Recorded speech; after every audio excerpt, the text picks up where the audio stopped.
In the frozen waters of Antarctica, where icebergs drift like silent giants, a hidden war once raged. Not between nations, but over whales. Whaling fleets, military patrols, secretive organizations, and rumors of something far darker beneath the ice. This is the story of the world's most mysterious and least talked about conflict. The Antarctic Whale Wars. A war fought without borders. A war fought without headlines. And a war whose true purpose may still be hidden beneath layers of secrecy. Where we journey into the world's most hidden and baffling stories. Today, we dive into the icy heart of Antarctica, a place so remote, so hostile, that most of the world never sees what happens there. On the surface, Antarctica is the last untouched wilderness, a frozen desert of ice, silence, and endless white horizons. But beneath that calm image, Antarctica has been the stage for one of the most secretive battles in modern history. An international struggle, fought in silence, often disguised as science, but driven by money, politics, and possibly something more. And it all revolved around one of the ocean's greatest creatures, the whale. Whales have fascinated and been hunted by humans for thousands of years. Ancient Inuit, Japanese, and Scandinavian cultures practiced small-scale whaling long before modern ships existed. They hunted whales for food, oil, and tools. In these early societies, whales were a source of survival, deeply connected to culture and spirituality. But everything changed in the 17th century, with the rise of European colonial powers and the Industrial Revolution. Whaling transformed from survival into a global business. The golden age of whaling. By the 90th, cities like New Bedford, Massachusetts, were called the whaling capitals of the world. Whale oil lit the lamps of London and New York. Baleen, known as whalebone, was used for corsets and umbrellas. Ambergris, a substance from sperm whales, was used in perfumes.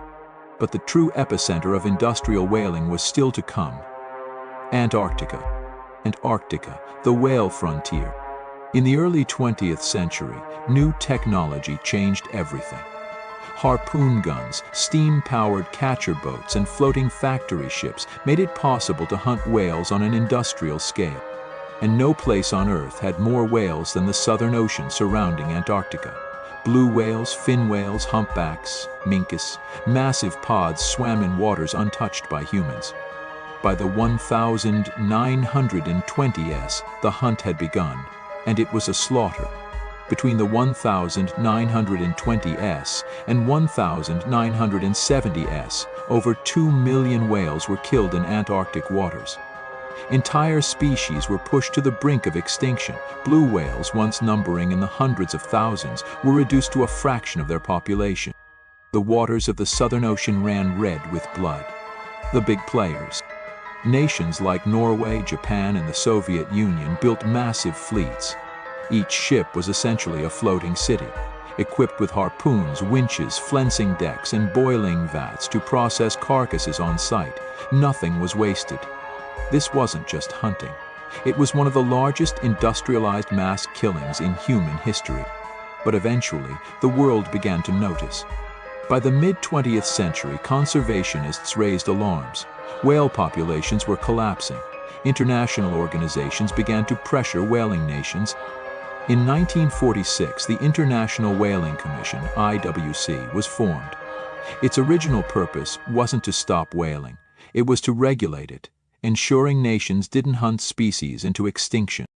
But as the years went by, pressure grew, public opinion shifted, the image of the whale changed, from a resource to a symbol of intelligence, beauty, and conservation.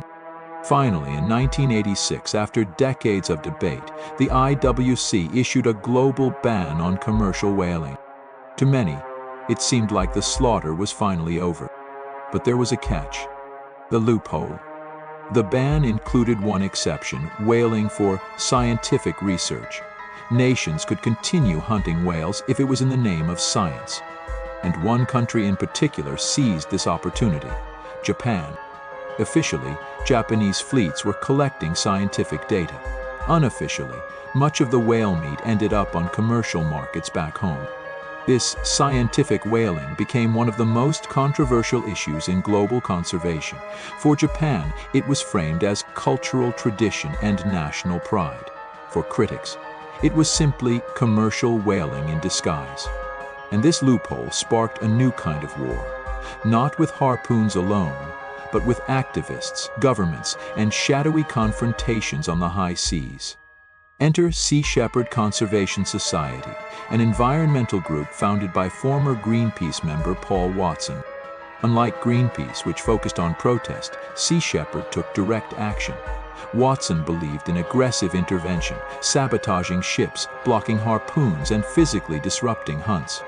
By the 2000s, Sea Shepherd ships began chasing Japanese whaling fleets into Antarctic waters. The confrontations were dramatic and dangerous. Ships ramming one another in icy seas.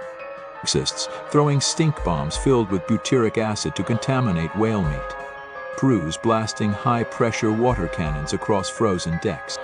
Lasers, smoke bombs, and even prop fowlers dropped into the sea to disable propellers. This was no longer quiet whaling. It was a televised war. Part environmental crusade, part naval showdown. The conflict gained global attention, especially through the TV series Whale Wars. But behind the spectacle, whispers began to circulate. Was there more going on than activists versus whalers? Even as Japan dominated headlines, some researchers claimed they weren't alone. Soviet secrets. Declassified Soviet documents revealed that the USSR had secretly conducted illegal whaling for decades, far beyond reported quotas. Some estimates suggest the Soviets killed over 180,000 whales illegally between the 1940s and 1980s. And there are rumors it didn't stop in the 1980s. Some suggest Soviet whaling operations continued covertly into the 1990, hidden under research or fishing expeditions. Military shadows. The Antarctic Treaty of 1959 bans military activity on the continent, but the Southern Ocean has long been a site of strategic interest. Some analysts suspect whaling ships doubled as covert surveillance vessels. Under the cover of research, ships may have monitored rival nations' activities, mapped resources, or even tested military technologies. Satellite images have shown unidentified vessels in restricted Antarctic waters. Ships with no clear identification, moving in ways inconsistent with fishing or science. Was whaling just a convenient cover story? Here's where things take a stranger turn. Beyond politics and conservation, conspiracies swirl around the whale wars. The biological weapon hypothesis.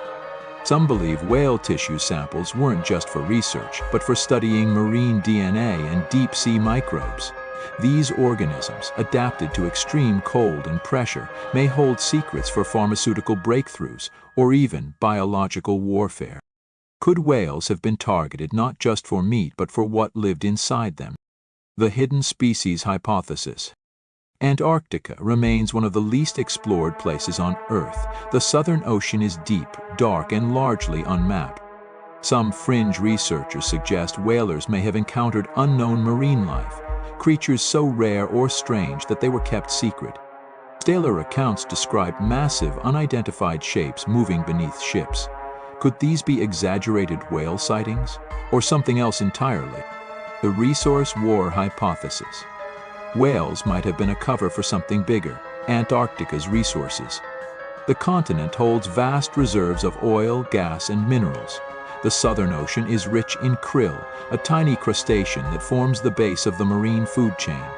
Krill is now used in everything from fish farming to nutritional supplements.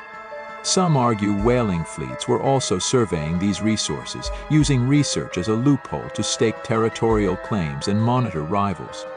By 2014, the International Court of Justice ruled against Japan's Antarctic whaling program, declaring it illegal. For a moment, it seemed the whale wars were over.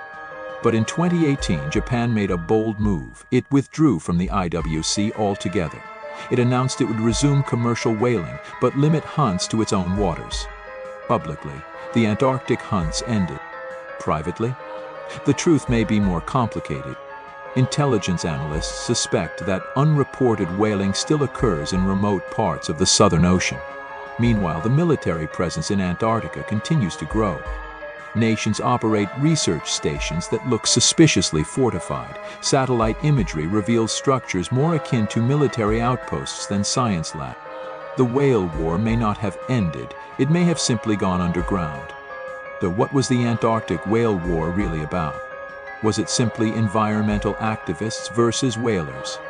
Or was it a shadow conflict, where whaling was just a cover for espionage, territorial control, and resource claims? And what about the strange reports of unidentified marine creatures? Were they dismissed too quickly? Antarctica has always been a place of secrets. A place where nations sign treaties by day and conduct experiments by night. A place where nature hides wonders we have yet to discover. Maybe the whale war was never just about whales. The Southern Ocean is vast. Its waters hide wrecks, secrets, and maybe even species we've never seen. The so-called whale war was just a glimpse behind the curtain, a reminder that even in the most remote corners of the Earth, power struggles, greed, and hidden agendas still play out. And if the whale war wasn't just about whales, what else lies hidden beneath the Antarctic ice? What do you think? Was the whale war really about saving whales? Or was it part of something much bigger? Something governments don't want us to know? Drop your theory in the comments below. And if you love unraveling hidden histories and secret conflicts, don't forget to like, subscribe, and join us again on Uncharted Enigmas, where the world's secrets are never truly frozen.